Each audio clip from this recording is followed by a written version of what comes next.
let us learn about the double entry concept. The double entry concept involves posting accounting transaction to ledger accounts. Posting to ledger accounts. Now, this process of posting accounting transactions to ledger accounts happens immediately after the transactions have been recorded in the books of original entry.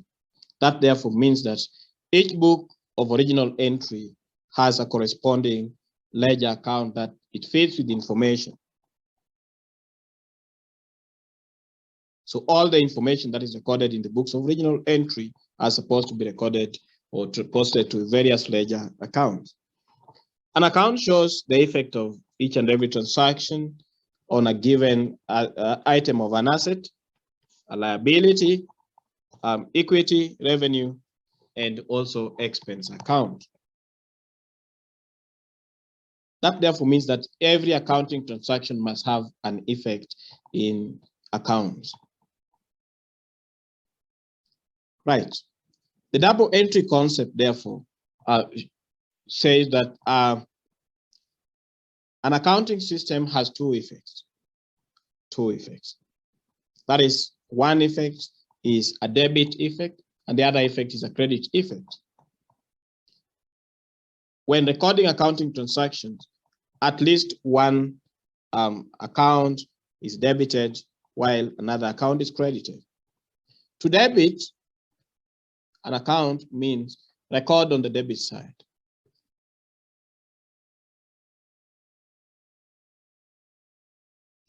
And to credit an account means enter the transaction or record on credit side. This is very important for beginners in accounting because we may be talking about debiting or crediting and you don't understand what this means. So every accounting transaction must have two effects in account. That is the double entry concept, that every accounting transaction has two effects. One effect is the effect of debit and another effect is the effect of credit. And at the end of it all, after all the debits have been done and all the credits have been done, then the total of debits must be equal to the total of credits. Total of debit must be equal to the total of credits. I want to go further and explain some details of this particular double entry concept. The first is that accounts are classified as follows. So accounts are divided into personal accounts and impersonal accounts. The difference between these two accounts is that a personal account is an account of a person, and a person in terms of business management is a person can be a business or can be an individual. And these persons are divided into either creditors or debtors. That is to mean that those who interact or those entities that interact with the business fall in the category of debtors or the category of creditors. So personal accounts are either debtors accounts or creditors accounts. Then we have impersonal accounts. And the impersonal accounts are again divided as follows. Personal accounts can either be real accounts or nominal accounts. Real accounts are accounts of real things. First, impersonal accounts are accounts of things. Personal accounts are accounts of persons, and impersonal accounts are accounts of things. So these are persons and these are items. Now, these accounts of items can be accounts for real items or accounts for nominal items. For example, real items are PPE, property, plant, and equipment, while nominal items or nominal accounts are accounts of income, accounts of expenses, which do not exist in real terms, but exist in names. That is why they are called nominal accounts. Right. Then the structure of a ledger account is as follows. When you talk about a ledger account, this is a structure. One side is a side of debit, and another side is a side of credit. Debit is abbreviated as DR, while credit is abbreviated as CR. And this account, though this side of debit may have one column for debt, another column for particulars, and another column for folio, and another column for amount involved. That is on the debit side. And on the credit side also, we have debt, we have particulars or details,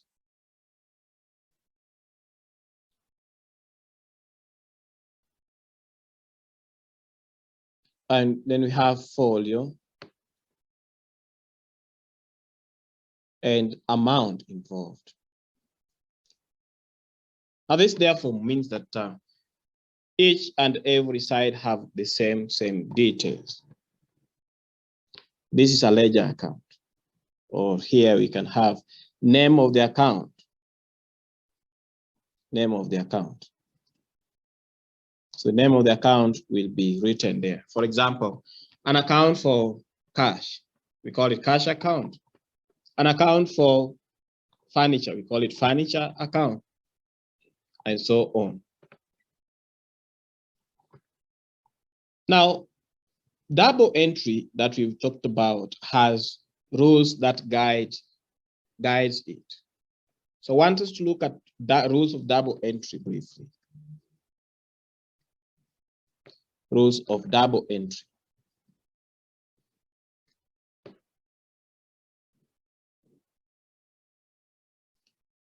Now, these rules are divided into two, whereby the first rule states that to increase assets,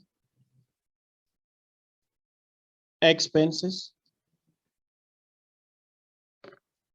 debit their individual accounts, debit their accounts, and to decrease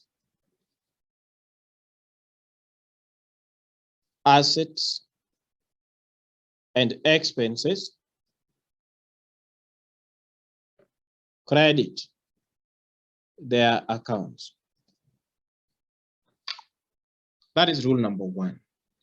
And rule number two is that to increase liabilities, capital, and incomes, credit their accounts, individual accounts.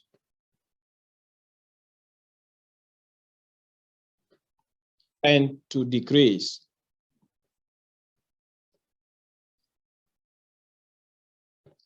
liabilities,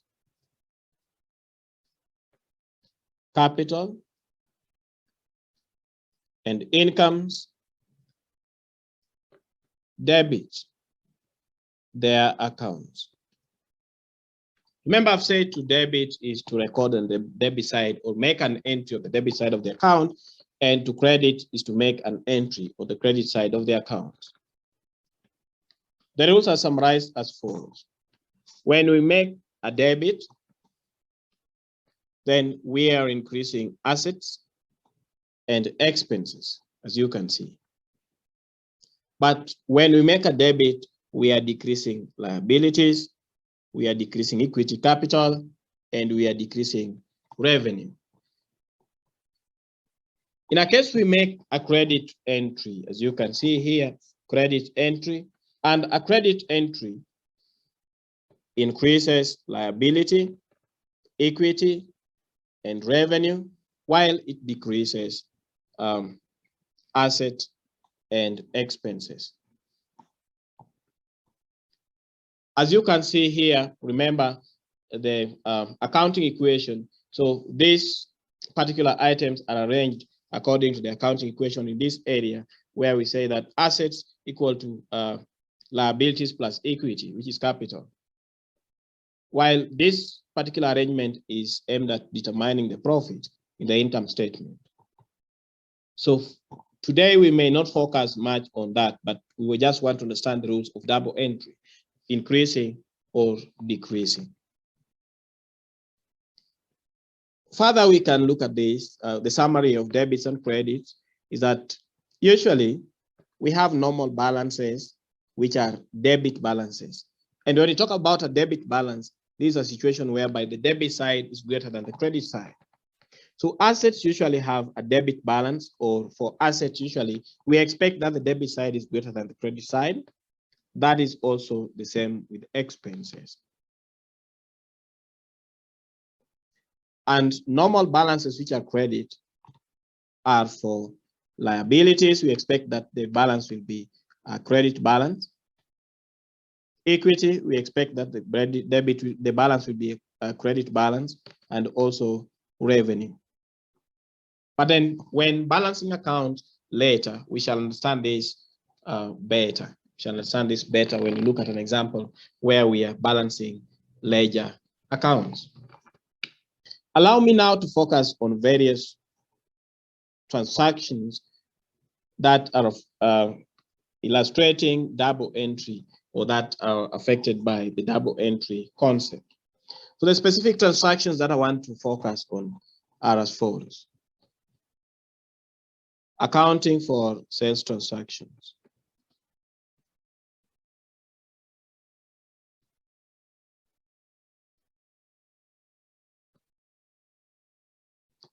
Sales transactions are revenue transactions. Sales are revenue. And you have just seen that if we want to increase revenue, we are supposed to credit in the revenue account. If we want to decrease it, we are supposed to debit in the revenue account. Sales is the principal revenue of any business that is dealing with sales. So sales therefore involves sales of goods and services. Sales of goods and services.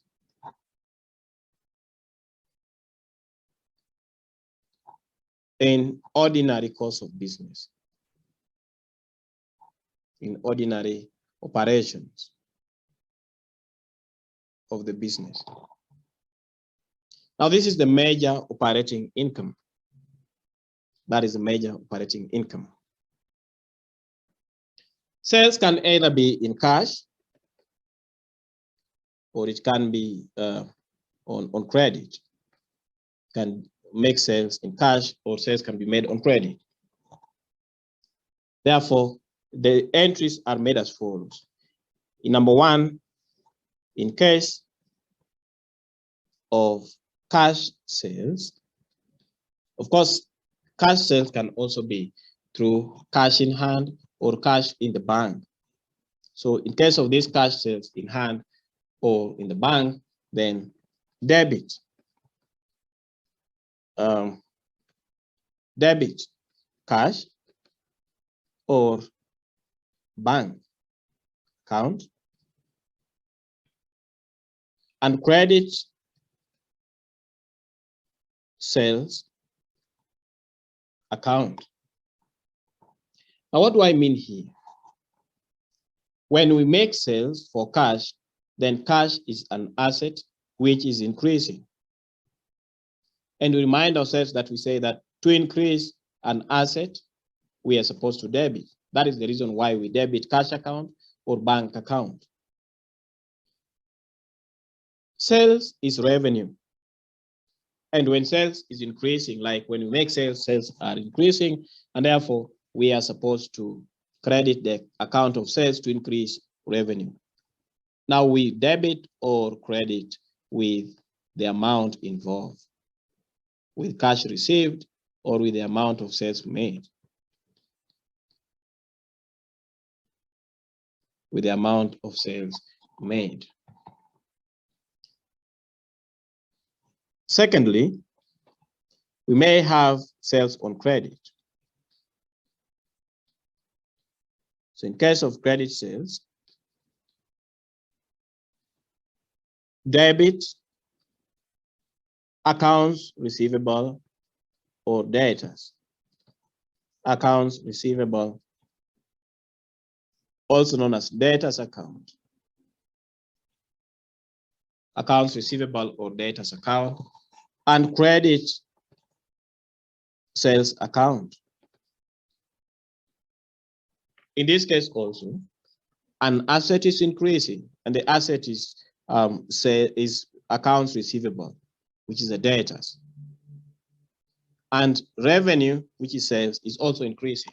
To increase the account of an asset, you are supposed to debit, and to increase a sale account of revenue, you are supposed to credit.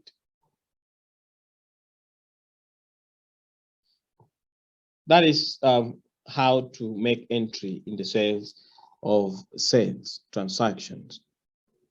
Let us focus on purchases transactions.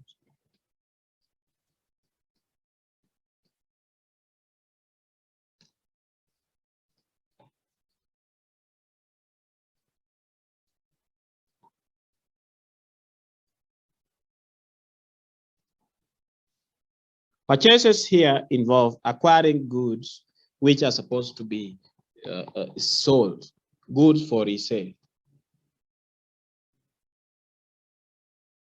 Now, when goods are acquired or are purchased so that they can be sold or can be changed into cash in the ordinary operation of the business, that means that that is purchases. And therefore, purchases is the main expense of the business. If a business is buying goods and selling, for merchandising business, purchases is the main expense of the business, even for manufacturing business. Therefore, when we purchase goods, then purchases increases, and purchases is expense. Purchases can also be in terms of cash or can be on credit. Now, if purchases are in cash,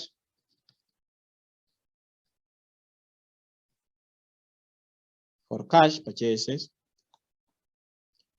debit purchases. Purchases is an expense and it is increasing. To increase expenses, debit purchases account.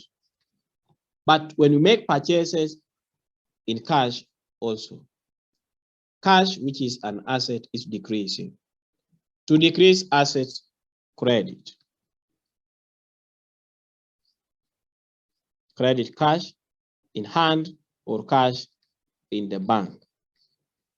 That is to symbolize or to mean that cash is decreasing in hand or in the bank.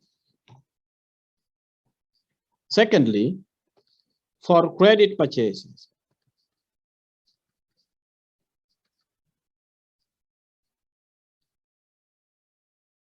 when you make purchases on credit, purchases as an expense is still increasing. Therefore, we are supposed to debit purchases account.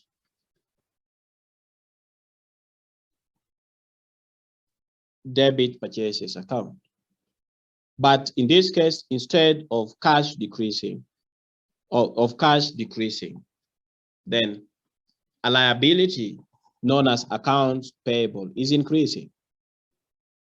A liability is increasing because as we purchase more on credit, we have a lot which we are supposed to pay. So it is accounts payable increasing. Therefore, we credit accounts payable account. Accounts payable is also known as creditors. So accounts payable account or creditors account. This is because accounts payable is a liability and it is increasing. And to increase liabilities, we are supposed to credit. We are supposed to credit.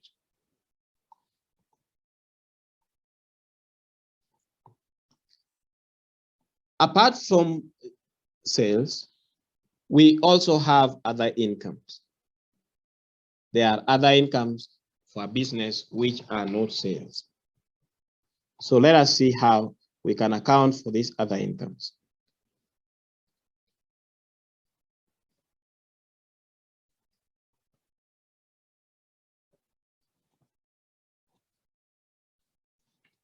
Right. These other incomes may be incomes like bank interest, and they may be incomes like rental income, discount received, among others. So these are all those other incomes. Sometimes these incomes are on credit, sometimes they are received in cash. But when such incomes are earned and no cash is received from them, then the entry that is made is as follows. So when incomes are earned,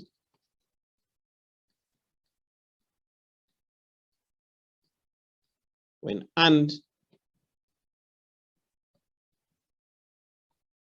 are not yet paid for, then we're going to debit debtors or accounts receivable, debit accounts receivable. This is an asset. So this asset is increasing. That is why we have to debit it. And credit income, because income is being earned, the income is increasing. The income is being earned, income is increasing. So we credit income account to mean that the income has increased. That individual income account is supposed to be credited. When cash is received for these incomes, when cash is received for these incomes,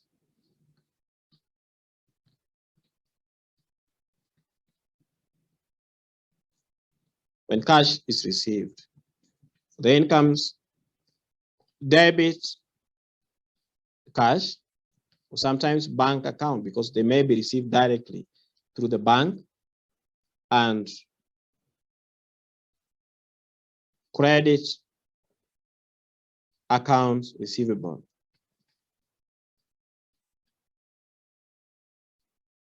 Credit accounts receivable account. Remember, when the incomes are earned but no cash has been received, then we have accounts receivable, which is increasing. But when cash is now being received, accounts receivable is decreasing while cash is increasing. So one asset is decreasing, which is accounts receivable, so we credit it. And another asset is increasing, which is cash in hand or cash in the bank. It is also important to understand that apart from purchases, there are other expenses.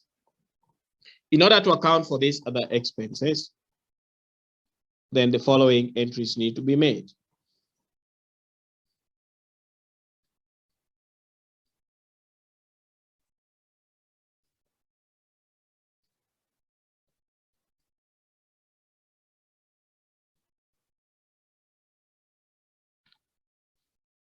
Right. These other expenses may include expenses like bank charges or bank interest charge. They may include expenses like discount allowed. They may include expenses such as rent expense, among others. When such expenses are incurred but not yet paid for. So when the expenses are incurred,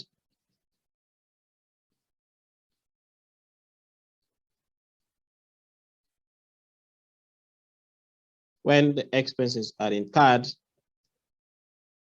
the expenses are increasing. Therefore, we need to debit expense account for the individual expense while we credit accounts payable. We have incurred an expense not yet paid for it, so it means we need to pay. And that is why we call it accounts payable.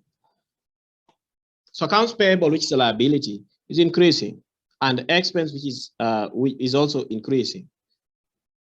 To increase expenses, we are supposed to debit, and to increase liability, which is accounts payable, we are supposed to credit. When finally payments are made for these expenses, when payments are made for these expenses, now these payments can be directly by cash or through bank, or sometimes can be transferring of another asset. So if an asset has been transferred to really settle the obligation of this particular liability of accounts payable, then in that case, debit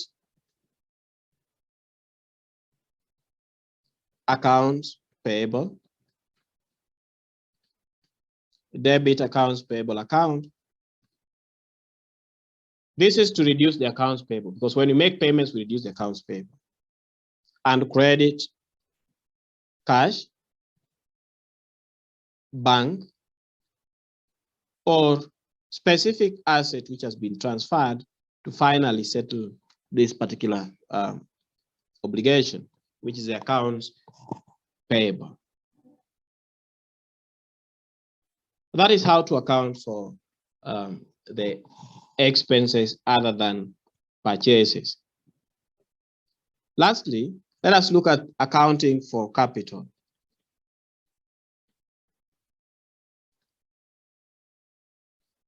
Accounting for capital, which is also equity.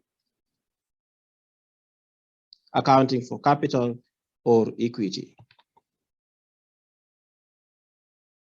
Capital can be introduced into the business in terms of cash, which can be cash in hand, can be cash which has been debited in the bank, so it is cash in bank, or sometimes an asset can be introduced.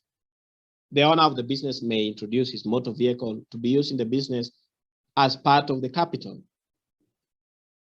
Therefore, to record capital introduction into the business or additional capital being added into the business, then the first entry is that we are supposed to debit cash if capital has been introduced in terms of cash, or credit or debit bank if capital has been introduced directly into the bank account, or debit the asset account for the asset that has been introduced into the business as capital. If it is motor vehicle introduced in the business as capital, then debit motor vehicle account of the business. Then credit capital account. Remember we said that in rule number 2, to increase capital, we are supposed to credit capital account. So that is what we have, the reason why we are crediting capital account. Now, the following notes are very important for double entry. When you are doing double entry, every creditor or debtor must have separate individual account. Every debtor or creditor must have separate individual account. Secondly, every item of expenditure, every expense, or every income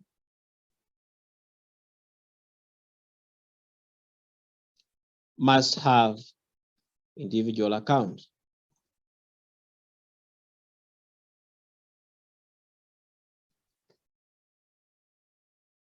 Which is separate from the others.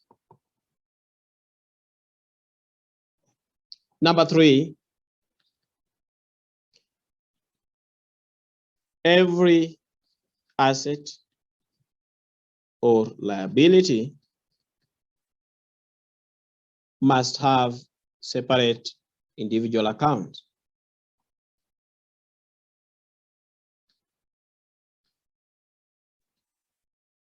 Separate individual account. Finally,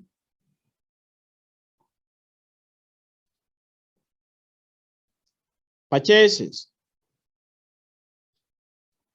or sales of non-current assets, purchases or sales of non-current assets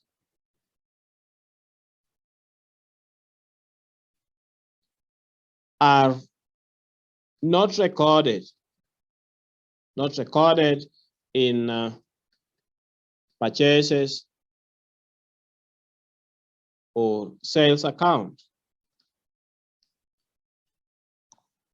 Such transactions of purchases or sales of non-current assets must be recorded in individual fixed assets account or individual non-current assets account,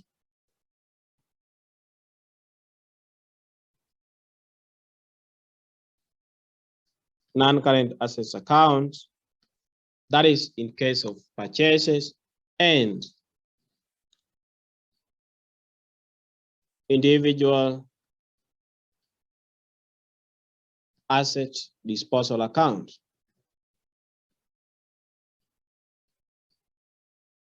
That is in case of sales or disposal of non-current assets.